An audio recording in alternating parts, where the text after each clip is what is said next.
बिस्मिल्लाहिर्रहमानिर्रहीम, अस्सलाम वालेकुम।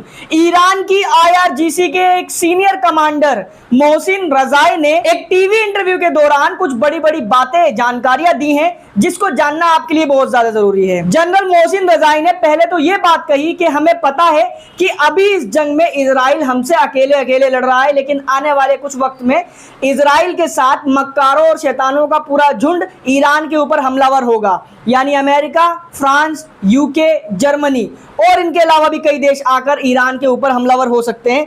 इसीलिए ईरान ने अपनी असली कैपेबिलिटी को रिवील ही नहीं किया है। मतलब ईरान के पास जो अपनी और ज्यादा खतरनाक लेवल की ताकत है वो क्या हो सकती है तो आने वाला वक्त ही बताएगा। उसको अभी तक ईरान ने रिवील नहीं किया है, जिसको वो बहुत जल्द रिवील करेगा अगर ये सब जंग में ईरान के खिलाफ उतरते हैं।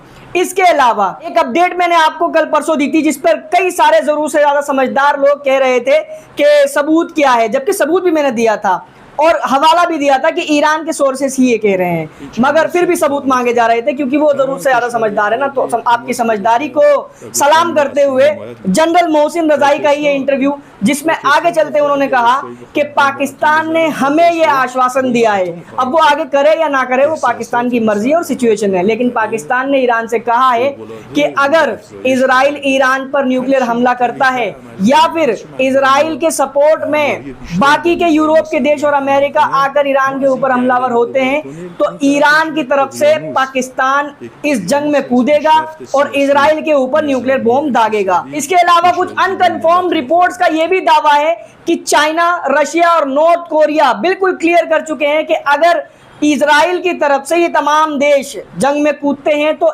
ईरान की तरफ से भी चाइना, रशिया और नॉर्थ कोरिया के साथ साथ पाकिस्तान भी इस जंग में कूदेंगे। ये वक्त बता देगा कि ये कूदेंगे या नहीं।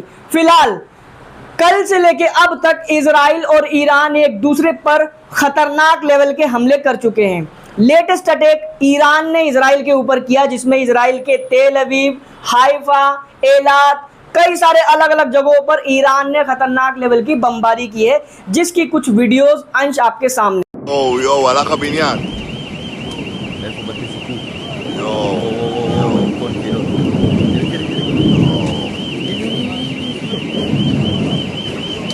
וואו, בבתי סיפור. בוא'נה, יש אנשים לכודים. וואו. זה הולך לשם, הולך שמאלה. בבתי זיקוק, אחי. וואו. הנה עוד אחד. יואו!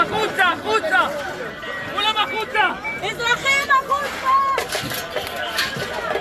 כולם החוצה, החוצה, החוצה, החוצה, החוצה! ותעדר על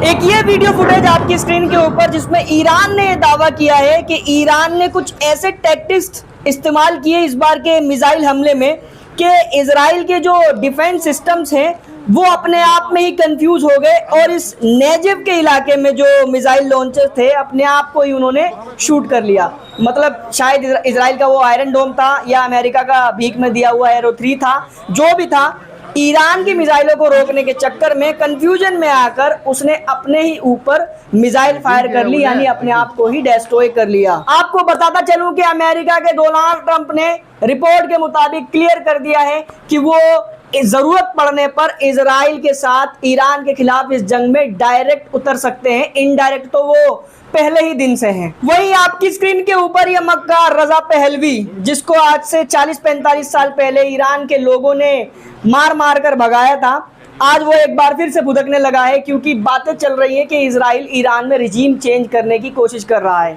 सबसे पहले आयतुल्ला सैयद अली खामनेई साहब को असैसिनेट करेगा इजराइल, जिसके दावे किए जा रहे हैं कि ऐसा कर चुका है। आयतुल्ला सैयद अली खामनेई साहब के मौत की खबर कुछ वक्त में कंफर्म होने वाली है, कुछ सोर्सेस ये दावा कर रही हैं, इसलिए ये भुदक कर आगे आ रहा है, सोच रहा है कि वापस ईरान में आ जाएगा।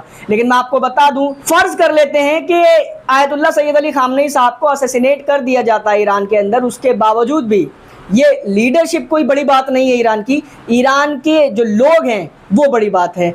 ईरान के लोग अभी भी अपनी गवर्नमेंट, इस सरकार को पूरी तरीके से सपोर्ट कर रहे हैं। अगर इनको असैसिनेट कर दिया जाता है तो इनकी जगह कोई और ले लेगा। इतनी आसानी से ईरान का रिजीम चेंज नहीं होने वाला है। आपकी स्क्रीन के ऊपर तेहरान से एक तस्वीर, इजराइल के हमले में एक बिल्डिंग पूरी तरीके से कोलैप्स हो गई है। आपको बता दूं कि इजराइल के हमलों में अभी तक पूरे ईरान के अंदर 224 से ज़्यादा लोग मारे जा चुके हैं और 900 से ज़्यादा घायल हो चुके हैं। वैसे ही सिर्फ रात के हमले में ईरान ने जो इजराइल में किए थे, उसमें 7 इजरायली अब तक मारे जा चुके हैं। रिसेंटली एक रिपोर्ट में दावा किया गया कि ईरान के अंदर जो इजराइल के ज़्यादातर हमले सक्सेसफुल साबित हो रहे हैं, वो डायरेक्ट इजराइल से लॉन्च नहीं हो रहे, बल्कि ईरान के अंदर जो गद्दार, नमक हराम, जो इजराइल का पैसा लेकर अपने ही देश पर अटैक कर रहे हैं, वो मोसाद के एजेंट्स उन हमलों को अंजाम दे रहे हैं और वही हमले कामयाब हो रहे हैं। ईरान के अंदर कल ही 20 कारों के अंदर कम से कम एक एक्सप्लोजन किया गया। ईरान की पानी की पाइपलाइन पर धमाका हुआ, जिसकी वजह से पूरी की पूरी पाइपलाइन तबाह हो गई, जिसके जवाब में आज ईरान ने सुबह को एक हमला किया इजराइल के पाइपलाइन पर, जिससे वो पूरी पाइपलाइन तबाह हो गई। वीडियो आपकी स्क्रीन के ऊपर। वहीं ईरान की आर्मी ने मोसाद की पूरी एक टीम को एक्सपोज किया है, जहां से 23 ड्रोन्स, लॉन्चर्स और कंट्रोलर्स को रिकवर किया गया है। इसके अलावा 200 किलो एक्सप्लोसिव और 23 ड्रोन्स वगैरह को रिकवर किया गया है। ईरान के अंदर पूरी की पूरी फैक्ट्री लगाई जा चुकी थी मोसाद के एजेंट्स के द्वारा, जहां पर कामिकेज ड्रोन्स को मैन्युफैक्चर करके ईरान के अंदर ही हमले किए जा रहे थे। अभी भी बहुत सारे गद्दार ईरान के अंदर बैठे हुए हैं, जो इजराइल के पैसों से अपने ही देश के अंदर गद्दारी करके अपने ही देश का नुकसान कर रहे हैं। आपकी स्क्रीन के ऊपर तस्वीर है एक बंकर की। जैसा कि आपको पता है कि जैसे ही कोई हमला इजराइल के ऊपर होता है तो इजराइल के चूहे बंकरों में, बिलों में घुस जाते हैं।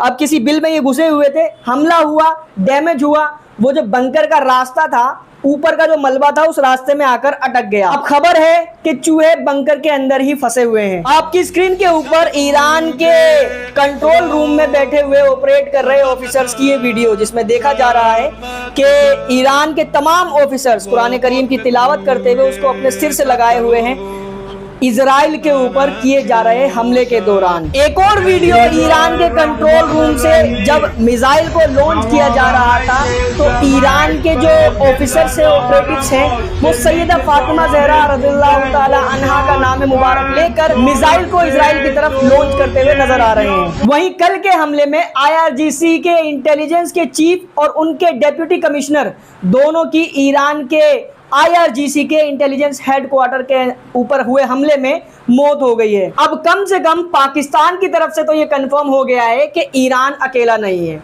बाकी रही बात 3 और ईरान के इत्तेहादियों की ऑफिशियल तौर पर ये अनाउंस करने की कि वो भी ईरान के साथ हैं, रशिया, चाइना, नॉर्थ कोरिया। बाकी इस वीडियो में फिलहाल इतना ही था। इस वीडियो को शेयर करें, चैनल पर नए हैं तो सब्सक्राइब जरूर कर लें। And thank you so much for